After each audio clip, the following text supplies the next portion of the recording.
Welcome to নুরি বাংলা। আমি আপনাদের আজকে দেখাবো যে এই যে টি শার্টটা দেখতে পাচ্ছেন, একটা সলিড কালার টি শার্ট। এই টি শার্টটি কিভাবে প্যাটার্ন ডিজাইনের মাধ্যমে সেটাকে আপনি সুন্দর করে ফুটিয়ে তুলবেন, বা কিভাবে ড্রেসের পরিবর্তন বা কালার পরিবর্তন করে নেবেন যদি সলিড কালার থাকে, সেটা কিভাবে করবেন সেটি দেখাবো আজকে। এখানে দেখতে পাচ্ছেন এই যে টি শার্টটা দেখতে পাচ্ছেন, টি শার্টের ভাঁজটা প্রথমে আমি একটু একটু গাঢ় করে নিব, যাতে এই কালারটা সেটিং করার পরে প্যাটার্নটা যখন সেটিং করব তখন জানি এই ভাঁজটা জানি সঠিকভাবে দেখা যায়। সেজন্য প্রথমে আমাকে এই ছবিটার যে ভাঁজটা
এটা নর্মাল।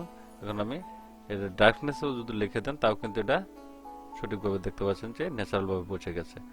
মাল্টিপ্লাই করে দিলাম তাও কিন্তু এখানে শো করছে। এখানে কালারটা চেঞ্জ করে করে দিয়ে দেখবেন যে ছবিটা কতটা সুন্দর লাগে। যে কোনো মোড আপনার কালার চেঞ্জ এখানে করতে পারেন। একটা জিনিস দেখাই, এখানে গেঞ্জির যে বর্ডারটা দেখতে পাচ্ছেন এটাও কিন্তু সঠিকভাবে কিন্তু এটার উপরে ভাসছে, বা রেকটা দেখতে পাচ্ছি এটা যে ন্যাচারাল ভাবে বসে গেছে সেটার কিন্তু প্রেক্ষিতেই যে ভাঁজগুলা দেখতে পাচ্ছেন এটা কিন্তু অটোমেটিকলি এখানে বসে গেছে দেখতে পাচ্ছেন। এবং আপনি যে কোনো সলিড কালারের মধ্যে আপনি যে কোনো প্যাটার্ন বসিয়ে এই কালারটাকে কালারফুল করতে পারেন। একটা হোয়াইট টি শার্ট এটাকে ড্রেস পরাতে গেলে দেখো যে অন্য একটা খুব ঝামেলা করতে হয়, বা বডি চেঞ্জ করতে হয়, বিভিন্ন ধরনের পোশাক চেঞ্জ করতে হয়, বিভিন্ন কিছু করতে হয়। সেক্ষেত্রে এই টেকনিক যদি আপনি ইউজ করেন তাহলে কিন্তু অতি সহজেই আপনি সবকিছু ন্যাচারাল রেখেই আপনি গেঞ্জের কালারফুলটা আপনি চেঞ্জ করে দিতে পারবেন। তো গাইস, যদি কারো কোনো মন্তব্য থাকে তাহলে আপনাকে কমেন্ট করে জানিয়ে দিবেন। আর কি কি ভিডিও পেতে চান আপনারা, কোন ভিডিও কোন বিষয়ে পারদর্শী বা হতে চান সেই বিষয়ে আমাকে জানালে আমি ফটোশপের যত গুরুত্বপূর্ণ টিপসগুলো থাকে সেগুলো আমি তাদের কাছে উপস্থাপন করার চেষ্টা করবো অবশ্যই। আর ভিডিও যদি ভালো লাগে অবশ্যই লাইক কমেন্ট শেয়ার করবেন, সাবস্ক্রাইব করে বেল আইকনটি চালু রাখবেন। ধন্যবাদ সবাইকে, আল্লাহ হাফেজ।